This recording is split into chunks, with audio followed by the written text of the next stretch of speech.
Hi Refermians, why I'm calling you Refermian? Because in our Refermian group we call each member as a Refermian. Now let me tell you about the Refermian group, why people join Refermian group. Few examples we have quoted here, like if they need any kind of job reference, they are not getting interview calls, they are rejecting interviews and do not know the reason. They are confused for career growth, which is the hot technology in the job market which they need to learn, looking for a platform to upgrade their technical skills, seeking company review by existing employees, and do not know what package they should avail. So if any of the reason is yes, then people join Refer Me group. Currently this group is of 5,500 professionals on Google. In Refer Me group, we have, or the member have shared more than 8,000 resume on multiple openings. 3,000 plus has been given in interviews. 1,500 plus has got the offer letter. Apart from that, we have delivered 1,000 plus hours of workshops on multiple skills, multiple domain, multiple tools. We have done with 150 plus resume builder, 50 plus mock interviews we have done only in 2 to 3 years of span. Apart from that, we do a blogging, we do a quizzes for Refer Me group members, and we encourage them by giving rewards to the members. So if you would like to join Refer Me group, just send a mail on @referme with your LinkedIn profile. You won't believe that on a Refer Me group, at least 35,000 jobs has been shared in a year, which is much more than any job portal. You can't believe that if as individual you can get 35,000 jobs from any portal for individual, right? But on a group, if you are a member, you can get at least 35,000 jobs. At multiple groups, like Refer Me is divided in multiple groups. So for a QA, you are minimum assured that 12,000 jobs you will get in a year. Or for a support group, you will get assured that you will get 6,000 jobs, and in similar way for other groups. Rest, we have an affiliation with ISTQB because we have done a successful 100% result with our 3 batches. So that's the reason ISTQB has an affiliation with the Refer Me group. You can visit to this website and see that the Refer Me group is present there, whereas only CMI level 3 or level 5 companies are registered, but it is our honor that the ISTQB has given us place on their website. We are also present on LinkedIn. In only a year span, we have more than 4,500 members on a Refer Me for a LinkedIn group. Our one post has been viewed by more than 23,000 people. You can see the post. We are also on Facebook, whereas we have 2,500 plus followers on a Facebook. We have a YouTube channel, whereas we have 140 subscribers on a YouTube channel. Our videos have been watched more than 400 times. Usually technical videos are not watched by this way, but yes, we have done 1,527 views of our videos. Because of our growing, one of the leading magazine, which is for which 6.5 crore subscribers are there, that has published our interview for our Refer Me group owner. If we will talk about the Refer Me group, so we are 5,500 plus on a Google group, we are 4,500 plus on a LinkedIn, 2,500 plus on a Facebook. Refer Me group is divided in 5 parts. That's for a QA, development, IT support, back office, and refresher. So if you would like to join any of the group, you can drop a mail on @referme@gmail.com. So this was a brief about Refer Me group. Thank you so much till here. Now let's go on the topic for which you are watching this video. And I hope that very soon we will see you on a Refer Me group and in the workshop for which you are watching this video. Thank you so much and have a great day. Take care.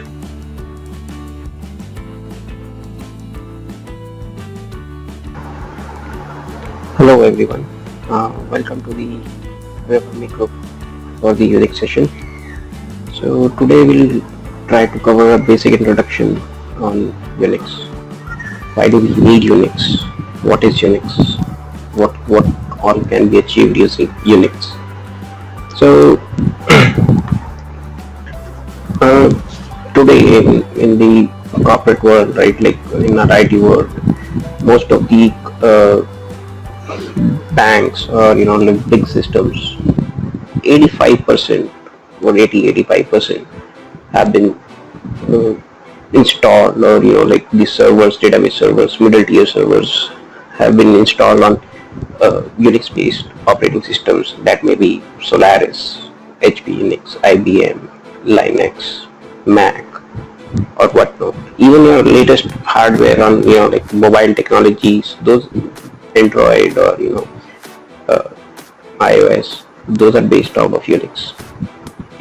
Thus, like if you are a developer or a production support person, or even if a tester, or let's say DevOps person, so Unix is a basic fundamental that you need in your day-to-day working life.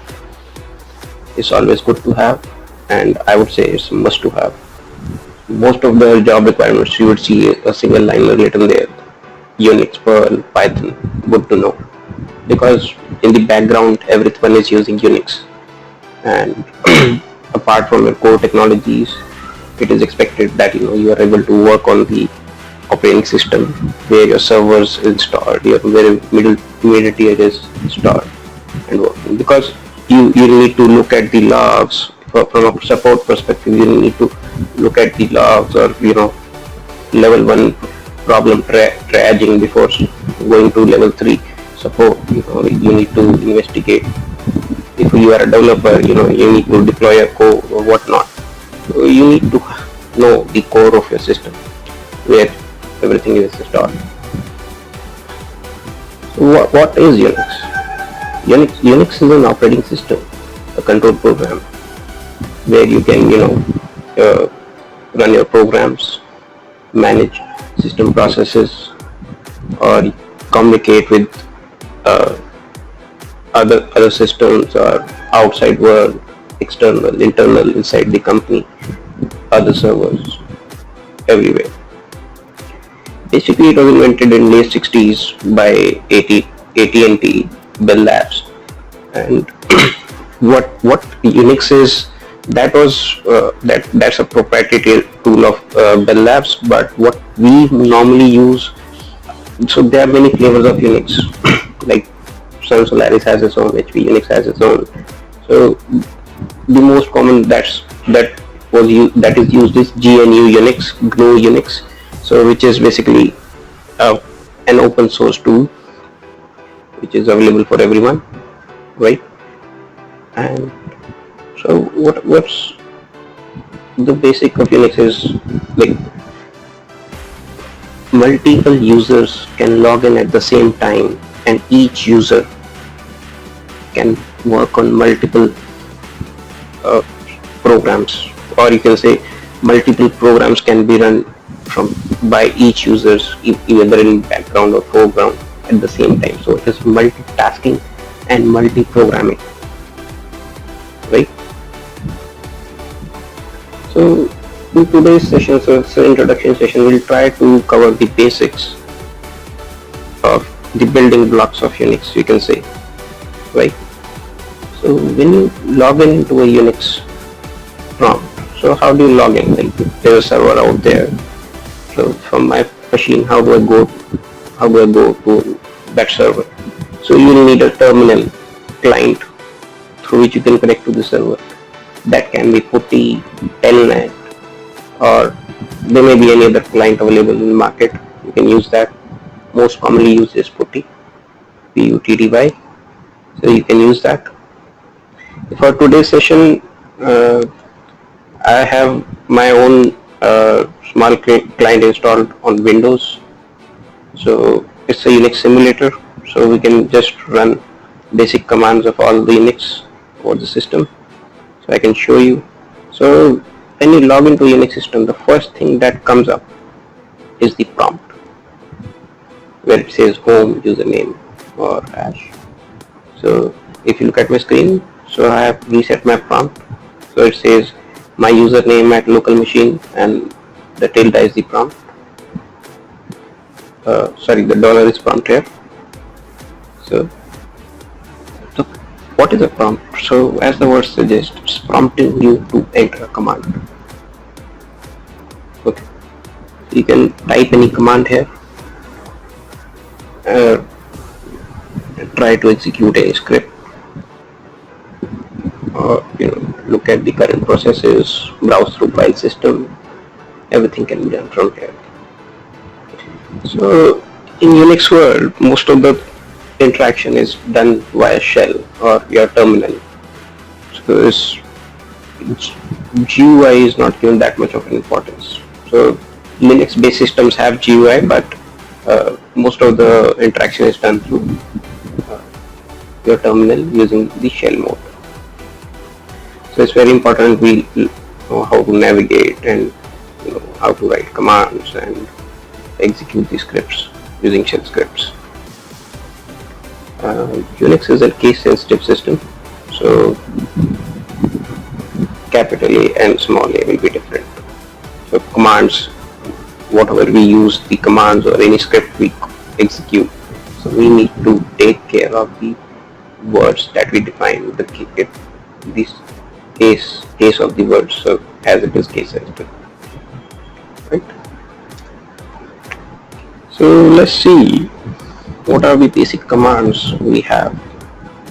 So the most basic operation when we start learning in OS, let's say I installed a new operating system today on my machine, I'll start browsing the file system, or like go to my computer, look whatever is there. So let's see what's there in Unix.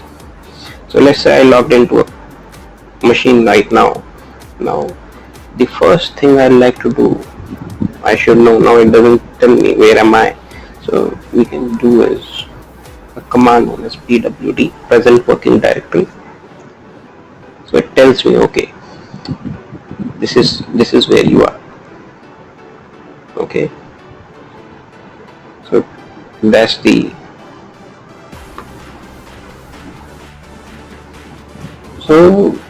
pwd gives you the current working directory. So if I go further, like what's at the root level,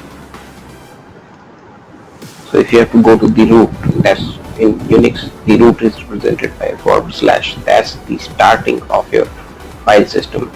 Any directory would start from here. So this is the list of directories that I have. So that you would see, the basic directories that you would see in any Unix system would be bin, right? Dev, that's for device files. Bin is for keeping the binary files. etc, that keeps the system files, configuration files. Home is the home directory for all the users. So it has an individual folders under the home folder where it will have for each user it will have a separate folder, and that folder will have specific permissions to that user only. So no other user can go into other users directly unless someone grants them the permission explicitly. Lib contains the library files, temp is for the temporary files, and we have another folder var that's also for system files. So let's go back to home again. Okay, so home for E. Okay, so that was pwd. Now how do I list the files in the current directory? So there's a command known as ls that gives you the list of all. So there's no file currently in my home folder. So So let's create a file. How do I create a file? So in Unix, the basic command to just to create a blank file is touch. So you can just touch and you can say test.txt. Now if I do yes, else, so yeah, I see that file is created there.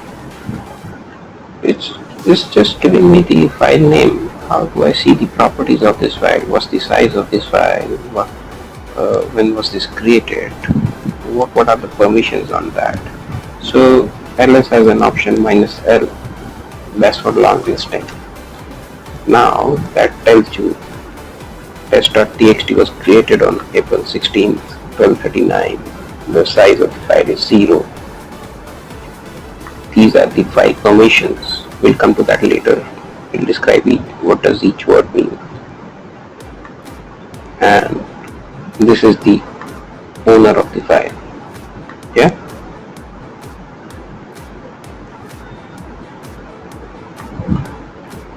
So that's about listing. So another command that is commonly used is cd, change directory.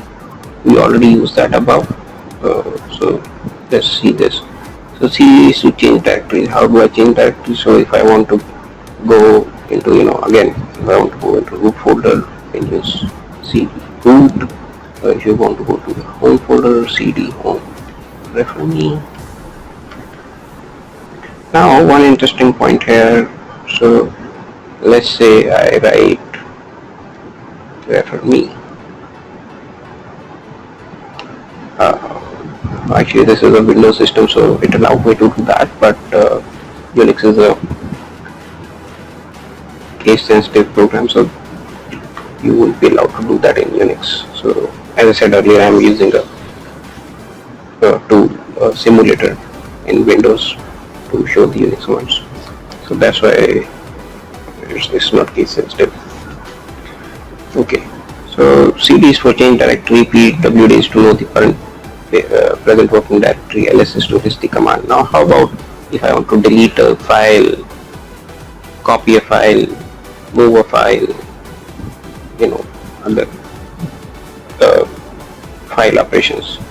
So to copy a file, the command is cp text test.txt into test1.txt. So if I look at it, now it has created another file. Now if I want to move this file to another location, what command do I have? I can use move test1.txt to root directory.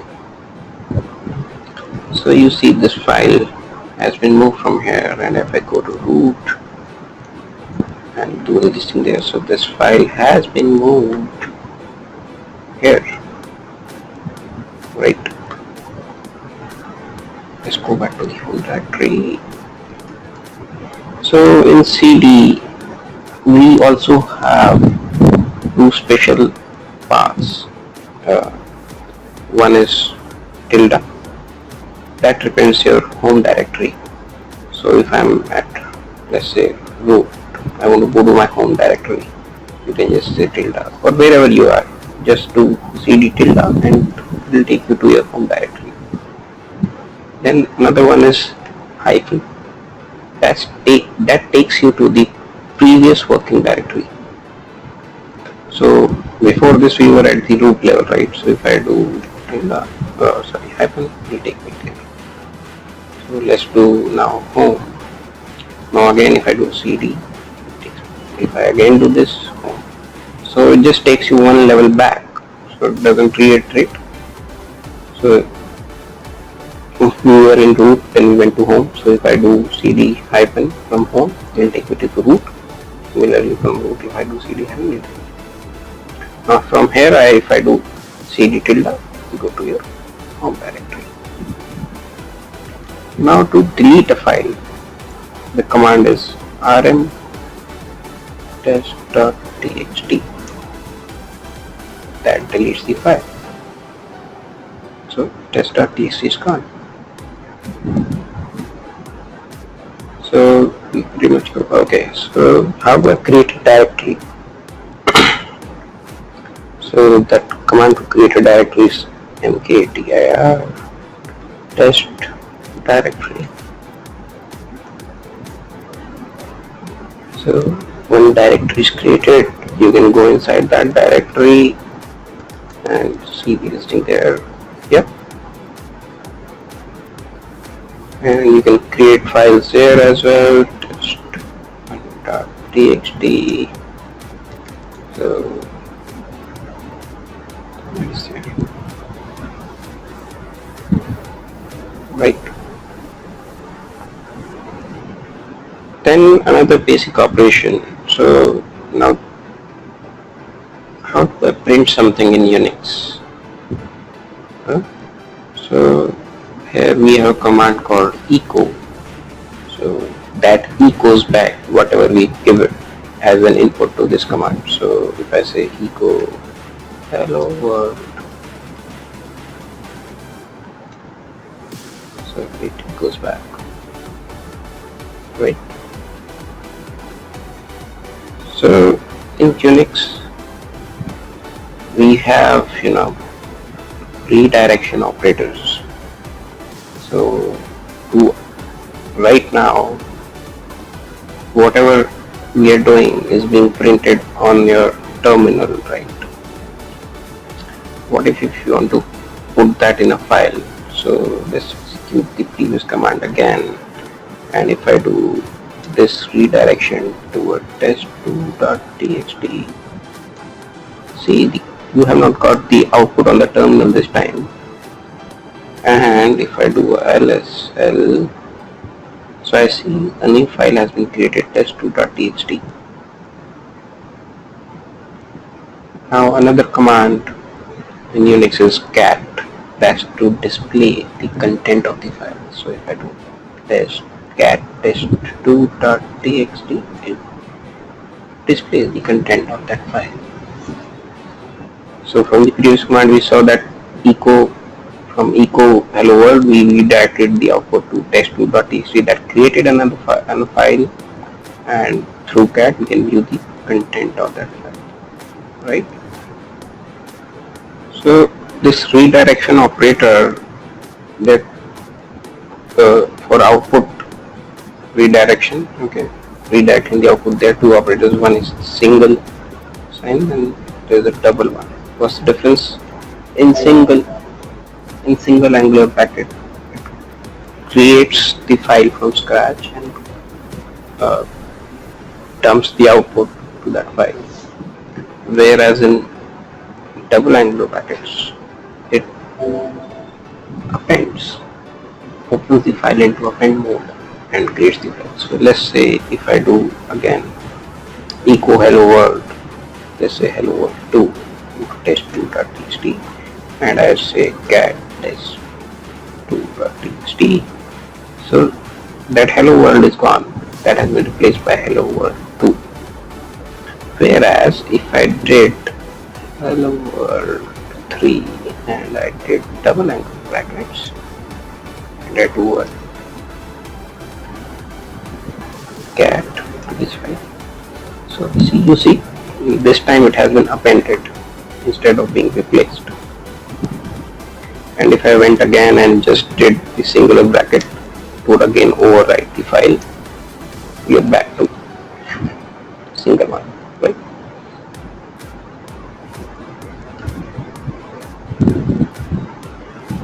Now we have created some files, directories. What about the permissions? So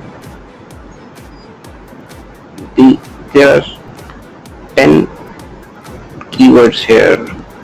Every word means something. So these are set of 3, RWX, which represents what are the permissions of that file. R means read, W means write, X means execute.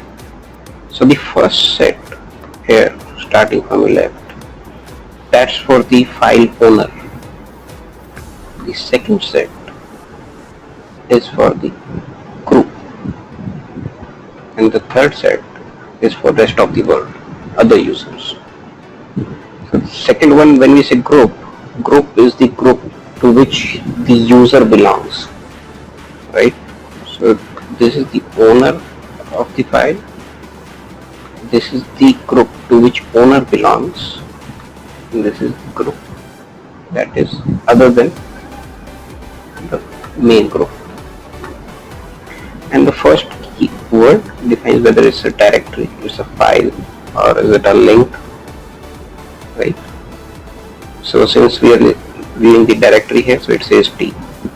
So if I look at the contents of test directory, so for file it is blank. So coming to links, what are links? So in Windows you've seen that we create shortcut, that's kind of a link. So in Unix we have two types of links. One is a symbolic link, another is a hard link. Symbolic link is pretty much like the Windows shortcut. So there's a file, main file, and we create a shortcut link to that file. So internally, it's a pointer basically. So let's say your file location is 1234 on a, at the disk level. Okay, so let's say there's a file abc.txt whose physical disk location was 1234. Now we create another symbolic link shortcut file. Let's say name abc.shortcut. Okay, its location on the disk will be different. So let's say that is 234, but that points to 1234. So that's how symbolic link works. What is a hard link? Hard link is something when we create this abc.shortcut, the physical location of that shortcut is also 1234.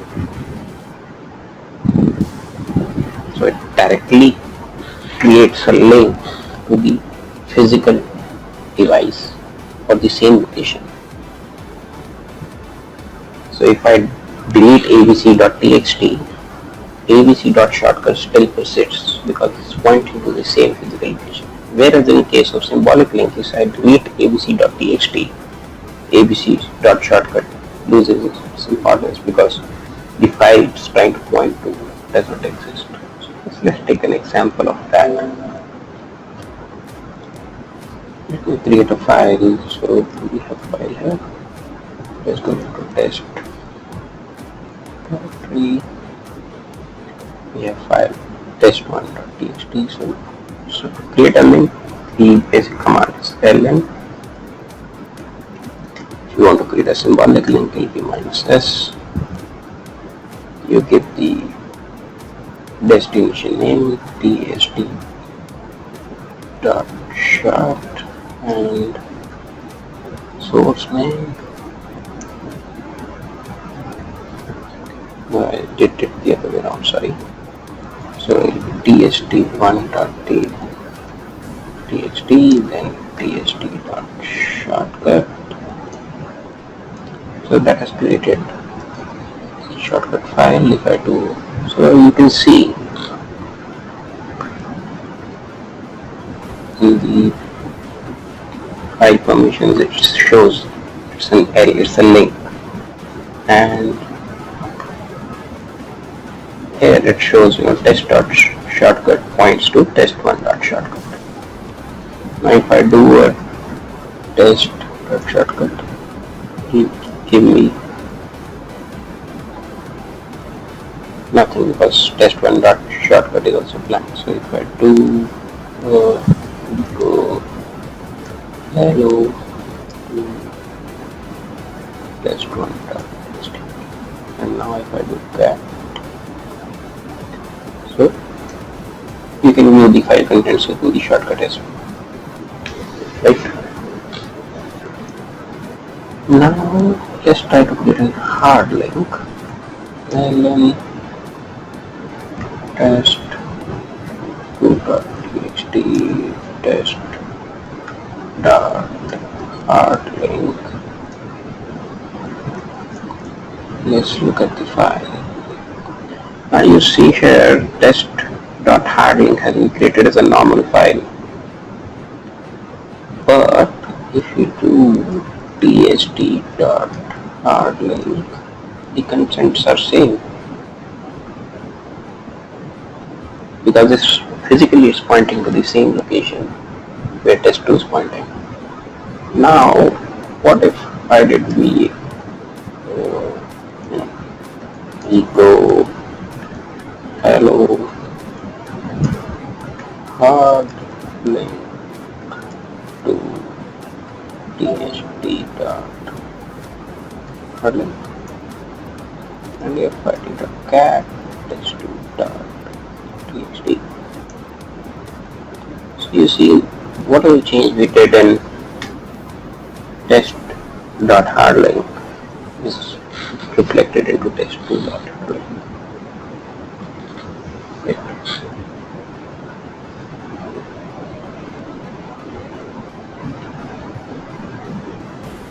So in the command section, what we have covered the basic commands, browsing file system, files, directories, permission, links. We have discussed the shortcut like tilde and hyphen. Then in path speed, there's two general words used when we refer to paths: absolute path and a relative path. What are these two? So absolute path is the complete path of a directory. So in our case, this is the absolute path. And if I want to go somewhere, like I can give the absolute path. So I say cd home refer me, right? Then I come back to my directory. Okay, that was absolute path. So if I just want to go one level up or one level down, I can use relative paths. Relatives are so double dot / or double dot, but that takes you to the parent directory, right? Single dot is for the current directory, so I stay where I am.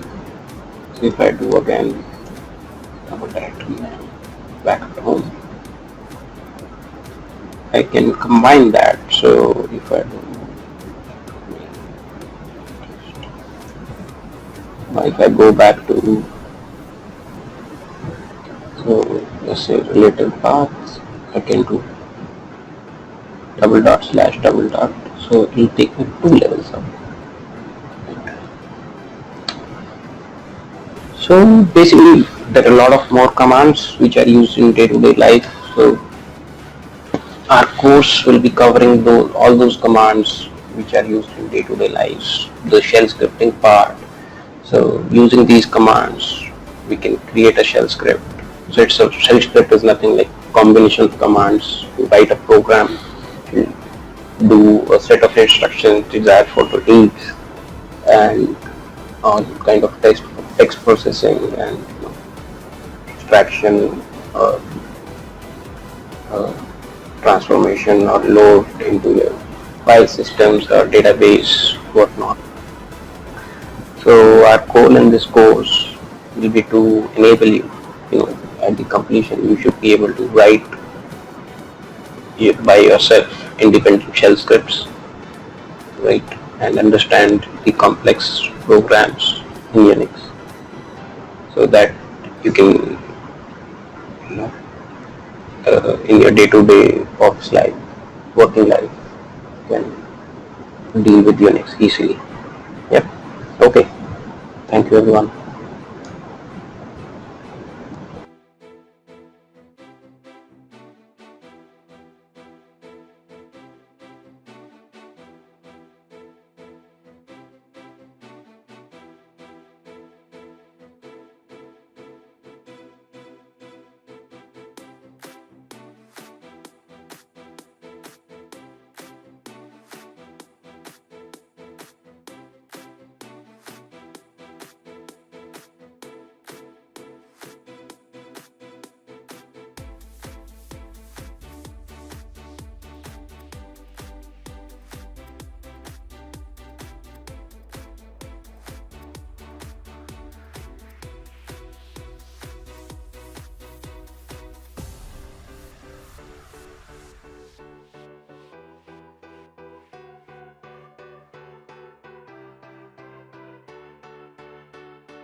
Thank you so much for watching this video. We hope that you have enjoyed. The trainer has more than 1000 plus of hours of a workshop on this skill. The trainer has not only taken session for individuals apart from that corporate and for multiple batches he has done a training. On a Refer Me group, the trainer has taken session and on an average rating of 4.9 with out of 5 rating. Whereas people who have attended the workshop, they got place as well at good organization. And believe us, the objective of running a training, there are multiple institutes and multiple organizations you will find who are doing the same kind of job. But for a Refer Me, our only objective is to break that monopoly. What kind of monopoly in institute you have seen that people or the training institute are delivering the best in their demo classes, but when it comes for actual classes, they do not deliver what it is expected. They charge you very high, and you are bound to attend the classes because you have paid high. And Refer Me, we are not working for a money purpose. We are working to prove you, to prove your skill, and to burn that passion if you are willing to change your career and if you are willing to learn something. We have a same pace, either it is a demo class or a normal workshop, and that is the reason we have made a trust among our 6,000 members of a Refer Me group, or from a Google or from a LinkedIn 4,500 or from a Facebook that's a 2,500. So we have a reach of more than 10,000 professionals across India and globe, and that is the reason we are working very hard to gain that confidence or to maintain that trust on us. So thank you so much again for watching this video. If you have liked this video, please subscribe our channel. Believe us that your subscription or your motivation works as an energy for us. If you want more detail about the workshop, or if you want to attend the workshop, please write us at contact@refermegroup.com. If you want to be part of Refer Me group, please send a mail on @referme@gmail.com. One more thing before closing this session. Guys, see, if you have decided to change your career or decided to learn something, just give a thought to Refer Me. From last 2 to 3 years, it has taken Herculean task for us to gain that confidence, and we will not lose that confidence. Our objective and mission is to reach each and every professional who wants to change their career, who wants to get their dream job, and Refer Me group will take a stand for them. Thank you so much again, and have a great day. Take care. Bye-bye.